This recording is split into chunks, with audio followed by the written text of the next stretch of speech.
नमस्कार किसान भाइयों, कृषि समाचार में आप सभी का स्वागत है। मैं हूं रूपम। आइए सबसे पहले नजर डालें आज के मुख्य समाचारों पर। बरसात के मौसम में उचित देखभाल कर अपने पशुओं को बचाएं बीमारियों से। जैविक खाद का उपयोग कर सफल किसान बने प्रभु दयाल सिंह। किसान भाइयों, इन दिनों बरसात का मौसम चल रहा है, ऐसे में पशुओं पर विशेष ध्यान देने की आवश्यकता है। इन दिनों ढैया बुखार होने की ज्यादा संभावना रहती है। इसकी पहचान सर्दी, खांसी और सांस लेने में दिक्कत के रूप में देखी जा सकती है पशुओं में। किसान भाइयों नमस्कार। अभी बारिश का मौसम चल रहा है और इन दिनों दुधारू पशुओं में एक बीमारी है जो गंभीर समस्या के रूप में सामने आती है, वो है अढ़ैया बुखार। इसे इफीमेरल फीवर भी कहा जाता है। ये 2.5 दिन का होने वाला एक वायरस जनित बीमारी है और ये पशुओं में जो है सर्दी खांसी होना, छींके आना और सांस लेने में कठिनाई होना, ये सब कुछ मुख्य लक्षण है इस रोग के।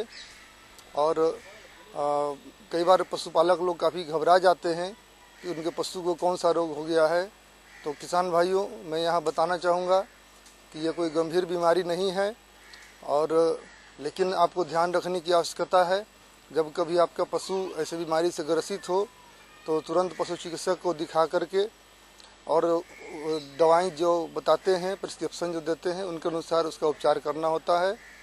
इसके उपचार के लिए कोई काफ़ी बड़ी चीज़ करनी नहीं होती।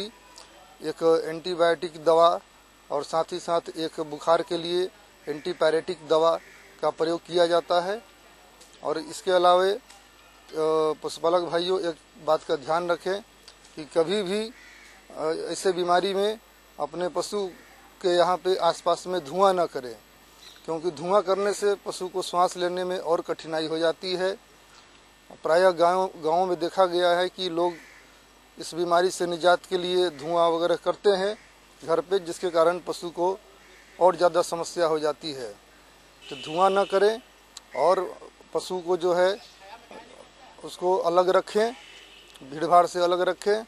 और अगर देख रहे हो कि पशु में श्वसन काफ़ी तेज हो गया है, हार्ट बीट बढ़ गया है ज़्यादा, तो वैसे परिस्थिति में एक स्टेरॉइड एंटी इन्फ्लेमेटरी ड्रग का प्रयोग किया जा सकता है, जो डेक्सोना के रूप में और कई नामों से बाजार में उपलब्ध है। ये सारी चीज़ें आप पशु चिकित्सक की देखरेख में करेंगे। आप पशुओं को इतना ही करेंगे कि उसे अभी डायरेक्ट बारिश से भीगने से बचाएंगे, और अभी सर्द गर्म का जो मौसम चल रहा है उससे बचाने का प्रयास करेंगे, तो आपके पशु को बीमारी नहीं होगी।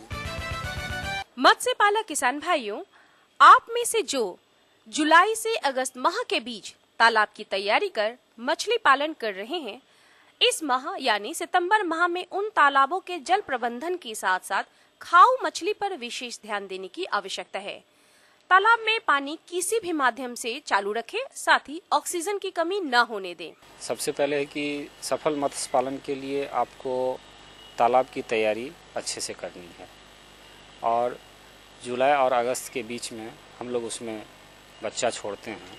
तो बच्चा छोड़ने से पहले आप उसको 1 महीने पहले से तालाब की तैयारी स्टार्ट कर लें। और सर्वप्रथम अगर नए तालाब हैं उसमें पानी सूखता है तो उनको सुखा लिया जाए। अगर जिसमें तालाब में पानी नहीं सूखता है तो उसमें जो भी घास पात वगैरह होते हैं उसको अपने किसी भी माध्यम से, चाहे आदमी लगा के, चाहे मशीन से, चाहे केमिकल का इस्तेमाल करके उसको हटवा लें। और उसके बाद उसमें जो भी खाऊ मछली वगैरह है उसको जहर दे के हटा दें, जिससे कि आप जब बीज उसमें डालें तो ये जो खाऊ मछली है उसको खाए नहीं, और जिससे आपका आगे उत्पादन में नुकसान ना हो। इन दिनों असामान्य वर्षा के कारण तापक्रम में काफी उतार चढ़ाव देखने को मिला है। इसका साफ असर सब्जियों के बढ़ते भाव में भी देखा जा सकता है। ऐसे में आप ओस्टर मशरूम की खेती कर लाभ कमा सकते हैं। ओस्टर मशरूम काफी आसानी से पुआल पर भी उगाया जा सकता है। किसान भाइयों, जैसा कि आप देख रहे हैं कि असामान्य वर्षा के कारण और तापक्रम के उतार चढ़ाव के कारण सब्जियों का जो भाव है बहुत ज़्यादा हो गया है। और आप अभी समय है कि आप जो ऑयस्टर मशरूम है जो कि पुआल पे आप उगा सकते हैं, बहुत अच्छा उसका समय अभी तापमान और आर्द्रता अनुकूल है, आप उसकी खेती कर सकते हैं। आपको जैसा मालूम है कि उसके लिए किसी ज़मीन की ज़रूरत नहीं होती है, आप धान या गेहूं के भूसे पे उसको उगा सकते हैं। सफलता के इस महत्वपूर्ण कड़ी में जुड़ रहे हैं राजा पाकर जिला वैशाली के किसान प्रभु दयाल सिंह। ये 2 एकड़ में धान लगाए हैं, जिनमें 1 एकड़ में श्री विधि को अपनाया है तो दूसरे एकड़ में सीधी बुआई DCR के माध्यम से किए हैं। साथ ही अपने फसलों में जैविक खाद, जिनमें वर्मी कंपोस्ट का अधिक प्रयोग किया है, रासायनिक खादों में यूरिया की मात्रा काफी कम और पोटास की मात्रा अधिक प्रयोग किए हैं। 2 एकड़ में धान लगा चुका हूं। जो मेरा धान राजेंद्र भगवती 1 एकड़ जो सीधी DSR जो सीधी बुआई बोलता है लोग, उस सिस्टम से किया हुआ है, और 1 एकड़ धान मेरा सीरी विधि से है, ट्रांसप्लांटिंग विधि से। और मेरा फसल बहुत ही अच्छा है। और हमने इसमें जैविक यानी अपना मेरा वर्मी कंपोस्ट उत्पादन होता है, और मैं ज्यादा करके वर्मी कंपोस्ट ही डालता हूँ, DAP वगैरह की मात्रा बहुत कम डालता हूँ।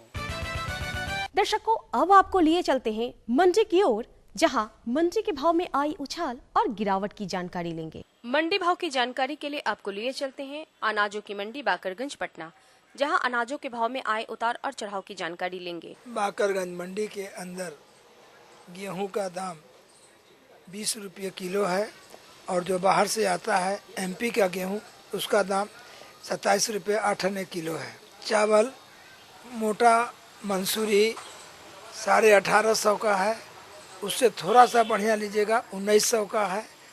और उसी हिसाब से जैसे जैसे चावल का दाना महीन और बारीक होता जाएगा, उसका दाम बढ़ता जाएगा, और उसका दाम आपको 3000 तक है। आइए लेते हैं मौसम की जानकारी। मौसम विभाग से प्राप्त जानकारी के अनुसार कल सुबह का मौसम काफी खुशनुमा रहेगा, साथ ही हल्के बादल भी छाए रहेंगे। इसके साथ ही अधिकतम तापमान 34 डिग्री सेल्सियस और न्यूनतम तापमान 27 डिग्री सेल्सियस रहने की संभावना है। दर्शकों, अभी आपने खेती से संबंधित नई तकनीक, मंडी भाव और मौसम के विषय में जाना।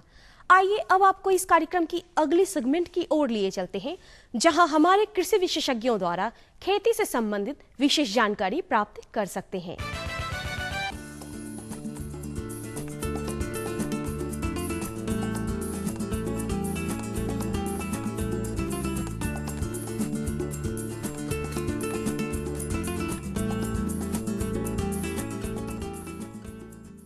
किसान भाई बहनों को वंदना का नमस्कार। किसान भाइयों, कृषि दर्शन कार्यक्रम में आपका बहुत बहुत स्वागत है।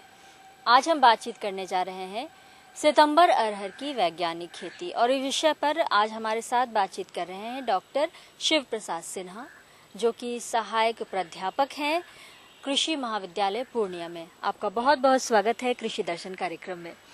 और सर, जैसा कि हमने बताया हमारे किसान भाइयों को कि आज हम बातचीत करेंगे सितंबर अरहर की खेती के बारे में, तो सबसे पहले हम जानना चाहेंगे ये सितंबर अरहर क्या होती है, और क्या इसकी कुछ अलग प्रजातियां भी होती हैं? जी, ऐसा है।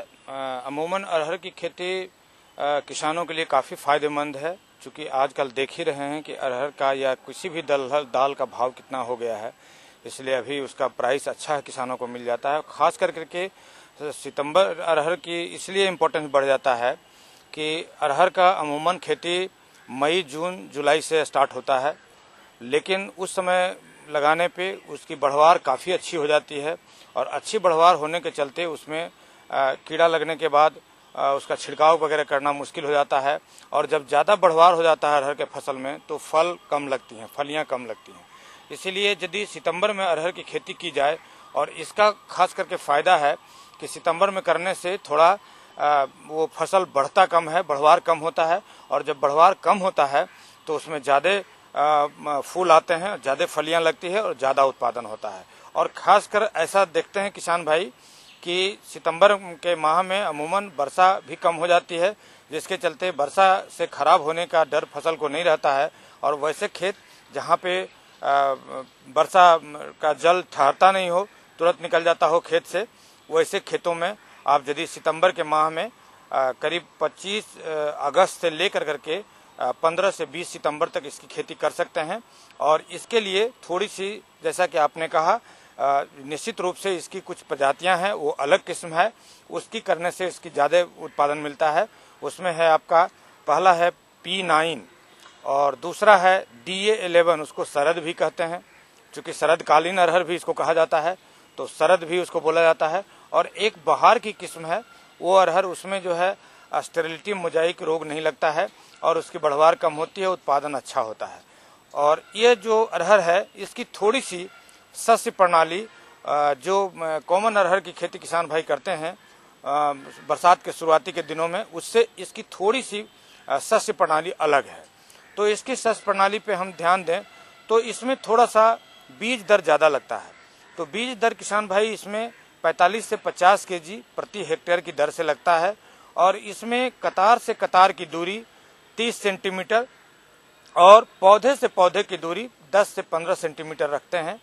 और इसमें इससे लगाने के पूर्व किसान भाई बीज उपचार कर लेना बड़ा जरूरी होता है। जैसा कि आप लोग सब जानते हैं कि बीज उपचार कर लेने से जो बीज में फफूंद जनित रोग होते हैं उससे उपचार हो जाता है और इससे आपका जो है रोग रहित हो जाता है फसल। और इसलिए बीज को 24 घंटा से 36 घंटा पहले कैप्टान या थीरम नामक दवा से 2.5 ग्राम दवा प्रति किलोग्राम बीज की दर से उपचार कर लेते हैं। और उपचार करने के बाद इसको जो है रख दिया जाता है और 24 से 36 घंटा पूर्व इसके बाद एक बीज उपचार और किया जाता है। किसान भाई जैसा कि आप लोग सभी जानते होंगे कि अरहर दलहनी फसल है, इसके लिए एक राइजोबियम कल्चर आता है। तो खास करके अरहर का अलग कल्चर आता है, उस कल्चर से यदि 10% गुड़ का घोल बना लेते हैं और उस 10% गुड़ की घोल बना के और उसमें जो है राइजोबियम कल्चर मिला देते हैं। 1 हेक्टेयर में जितना अरहर का बीज लगेगा उसके लिए 1 kg राइजोबियम कल्चर और उसी राइजोबियम कल्चर में 1 kg जो है मिला देते हैं PSB, फॉस्फेट सोलुबलाइजिंग बैक्टीरिया। और ये दोनों मिला के बीज उपचार कर लेते हैं 12 घंटे पहले और 12 घंटे पहले बुआई से करते हैं और उसके बाद इसकी उपचार करते हैं, उसके बाद इसकी बुआई करते हैं। किसान भाइयों, यहाँ वक्त हो चला है छोटे से सूचनात्मक अंतराल का। हम जल्द हाजिर होते हैं इस अंतराल के बाद। ये लो और बताओ। बस। अरे ये क्या भैया जी, बस इतनी सी रासायनिक खाद? किसानी छोड़ रहे हो क्या? किसानी नहीं, नादानी छोड़ रहे हैं। मिट्टी की जांच कराई है, अब तो लालाजी जितनी जरूरत है उतने ही उर्वरक खेत में डालेंगे। हाँ किसान भाई आज ही अपने जिले की नजदीकी भूमि परीक्षण प्रयोगशाला में मिट्टी की जांच जरूर करवाएं और मिट्टी में पोषक तत्व, नमी व पौधे के विकास को देखते हुए केवल जरूरत के अनुसार ही पोषक तत्व डालें। और हाँ, मिट्टी में गंधक, जस्ता, बोरोन जैसे सूक्ष्म पोषक तत्वों का पता लगाना भी न भूलें। उर्वरक और जैविक खाद के सही उपयोग से भूमि का उपजाऊपन बनाए रखें, उत्पादकता बढ़ाएं, खर्चा घटाएं और बहुमूल्य विदेशी मुद्रा बचाने में भी सहयोग दें। और हाँ, धीमी गति से नाइट्रोजन उपलब्ध कराने वाले उर्वरकों जैसे नीम लेपित यूरिया को प्राथमिकता दें और यूरिया का पत्तों पर छिड़काव करें। अरे वाह, तू तो सचमुच समझदार हो गया रे। अधिक जानकारी के लिए संपर्क करें जिला कृषि अधिकारी या किसान कॉल सेंटर। साथ बोलो ए बी। अरे नादान, बच्चे को एबीसी सिखा रहा है। अरे काम धंधे की एबीसी तू कब सीखेगा? ये देख विज्ञापन। तेरे जैसे कृषि विज्ञान सीखे हुए युवाओं के लिए भारत सरकार के कृषि मंत्रालय ने एक योजना बनाई है, ACABC। ACABC? जी हाँ, ACABC यानी एग्री क्लिनिक्स और एग्री बिजनेस सेंटर। इसके तहत कृषि विज्ञान पढ़े युवाओं का चयन होने पर उन्हें मुफ्त ट्रेनिंग दी जाती है और हाँ, अपना कारोबार चलाने के लिए बैंक से लोन भी मिलता है। इसके साथ ही अगर युवा अपने इलाके के किसानों की खुशहाली के लिए उन्हें खेती बाड़ी व अपने कारोबार से जुड़ी लाभदायक जानकारी देते रहेंगे तो उन्हें लोन पर 36 से 44% तक की सब्सिडी भी मिलेगी। तब तो मैं जरूर सीखूंगा काम धंधे की ABC। शाबाश, चलो अपनाएं स्वरोजगार, खेती में हो विकास। अंतराल के बाद एक बार फिर आपका स्वागत है कृषि दर्शन कार्यक्रम में। हम आपको बता दें, आज हम बातचीत कर रहे हैं सितंबर अरहर की वैज्ञानिक खेती के बारे में। तो किसान भाइयों, अभी आपने जाना कि सितंबर अरहर की कौन कौन सी प्रजातियां होती हैं और इसकी शस्य प्रणाली विधि भी अभी डॉक्टर साहब ने बताई। डॉक्टर साहब, हम जानना चाहेंगे कि उर्वरक प्रबंधन इसका किस प्रकार करें किसान भाई? जी, ऐसा है, अरहर जो हम सितंबर में लगाएंगे किसान भाई, इनको जो है नाइट्रोजन, फास्फोरस, पोटास यानी NPK रेशियो यदि लिया जाए तो 20, रेशियो अनुपात 50:20, यानी यदि हम इसको डीएपी के रूप में कैलकुलेट करें किसान भाई, तो 100 किलोग्राम डीएपी और 32 किलोग्राम म्यूरेट ऑफ पोटाश एक साथ खेत में डाल दें, जिससे क्या होगा कि हमारा ये सब को हम आधारीय डालेंगे, बुआई से पूर्व मिट्टी में मिला देंगे, आधारीय रूप में इसको डालेंगे तो 1 हेक्टेयर के लिए सब अच्छा हो जाएगा। और 32 किलोग्राम म्यूरेट ऑफ पोटाश और 100 किलोग्राम डायमोनियम फॉस्फेट प्रति हेक्टेयर की दर से किसान भाई ये खेतों में मिला देंगे बुआई के पूर्व। इसके बाद किसान भाई आपके इलाके में यदि जिंक की कमी है आपके मिट्टी में, तो जिंक की कमी होगा तब थोड़ा जिंक सल्फेट भी आप डालेंगे, और यदि गंधक की कमी होगी तो 20 किलो 25 किलो गंधक भी डाल सकते हैं। और यदि किसान भाई सिंगल सुपर फास्फेट यदि मिल जाता है तो सिंगल सुपर फास्फेट भी आप डाल सकते हैं। उसके लिए 250 से 300 किलोग्राम सिंगल सुपर फास्फेट डाल देंगे तो सल्फर की उपयुक्त मात्रा आपको मिल जाएगी। तो इस तरह से किसान भाई उर्वरक प्रबंधन करेंगे। और किसान भाई एक उर्वरक प्रबंधन और करेंगे, जब आपका अरहर का फसल 60 दिनों का हो जाए तो एक बार मल्टीप्लेक्स सूक्ष्म पोषक तत्व तरल का 2 लीटर 600 लीटर पानी में घोल के पर्णीय छिड़काव कर देंगे, और दूसरी बार इसी घोल का पर्णीय छिड़काव 90 दिनों के बाद कर देंगे। इससे किसान भाइयों का 30 से 35% उत्पादन बढ़ जाएगा, और 30 से 35% उत्पादन बढ़ जाएगा तो सारे सूक्ष्म पोषक तत्वों का प्रबंधन ये मल्टीप्लेक्स तरल से हो जाएगा, और जिससे किसान भाई का 35% लगभग उपज बढ़ जाएगा। तो किसान भाइयों, अभी तो बात हो गई उर्वरक प्रबंधन की, लेकिन हम जानना चाहेंगे कि सितंबर अरहर में खरपतवार प्रबंधन किस प्रकार किया जाए। तो आइए जानते हैं डॉक्टर जाज साहब से कि खरपतवार प्रबंधन सितंबर अरहर में किस प्रकार किया जाए। जी किसान भाई, खरपतवार तो अरहर में प्रबंधन करना पड़ेगा ही। तो शुरुआती दौर में अमूमन जो है खरपतवार का प्रबंधन करने के लिए निकाई गुड़ाई करना जरूरी होता है। उससे कई फायदे हैं जो कि आपसे उस फायदे से वाकिफ हैं किसान भाई। तो खरपतवार का पहला निकाई गुड़ाई जो है आप करेंगे 25 से 30 दिनों के बाद। बुआई के 25 से 30 दिनों के बाद पहले निकाई गुड़ाई करके खरपतवार निकाल देंगे, और उसके बाद दूसरी निकाई गुड़ाई 45 से 50 दिनों के बाद निकाई गुड़ाई करके खरपतवार निकाल देंगे। और किसान भाई देखेंगे यदि इस बीच में कहीं बारिश हो गई 30 से 50 दिन के भीतर, तो किसान भाई उसके बाद 25 किलोग्राम यूरिया प्रति हेक्टेयर की दर से टॉप ड्रेसिंग करके आप उसमें डाल देंगे तो उससे फायदा होगा। और कभी कभी किसान भाइयों को देखने को मिलता है कि उनके खेतों में खरपतवार बहुत ज्यादा मात्रा में उगाते हैं, जिससे उनका फसल क्षति काफी होता है। तो किसान भाई उस दशा में आप क्या करें कि अरहर की बुआई करने के बाद, बुआई करने के 2 दिन के भीतर, आज बुआई की है 2 दिन, आज से 2 दिन जोड़ लीजिए, 2 दिन के भीतर एक दवा है रासायनिक खरपतवारनाशी, जिसका नाम आप लोग सभी जानते हैं, पेंडिमिथिलीन। और ये जो पेंडिमिथिलीन है 30 EC करके आता है मार्केट में। इस दवा का 3.3 लीटर यानी 3 लीटर 300 मिलीलीटर दवा को 800 लीटर पानी में घोल के और कट नोजल या फ्लैट फैन नोजल से प्रति हेक्टेयर की दर से मिट्टी के फसल उगने से, अरहर के उगाव से पहले आप जो है इसको 2 दिन के भीतर इसका छिड़काव यदि कर देते हैं अच्छा से, तो उसके बाद करीब करीब जो खरपतवार का उगाव होना रहेगा उसका उगाव बहुत कम होगा, नहीं के बराबर होगा। और इससे आपको निकाई गुड़ाई की कम करने की जरूरत पड़ेगी, और आपके जिस खेत में ज्यादा खरपतवार होता है उससे ये रासायनिक खरपतवार नियंत्रण करके आप जो है खरपतवार से मुक्ति पा सकते हैं। किसान भाइयों, यहाँ वक्त हो चला है छोटे से सूचनात्मक अंतराल का। हम जल्द हाजिर होते हैं इस अंतराल के बाद।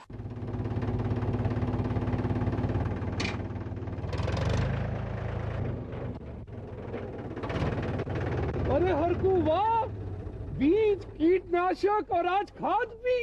अरे इतना खर्चा कहाँ से? अरे खर्च की चिंता किसे है, मेरे पास है ये किसान क्रेडिट कार्ड। कार्ड? अरे बैंकों द्वारा जारी इस कार्ड से किसान उसकी सीमा तक की रकम कभी भी बैंक से निकलवा सकता है और खेती बाड़ी की सामग्री कभी भी खरीद सकता है। कर्ज के झंझट से भी छुटकारा, और तो और बिजली के बिलों का भुगतान, डीजल इससे खरीदना और आसान हो गया है। तो हर को भैया एक कार्ड मेरे लिए भी। किसान क्रेडिट कार्ड के लिए नजदीकी बैंक से संपर्क करें और पाएं ढेर सारे लाभ। यूरिया का स्वदेशी उत्पादन 70 लाख टन बढ़ाने के लिए 6 उर्वरक संयंत्रों का उद्धार किया जा रहा है।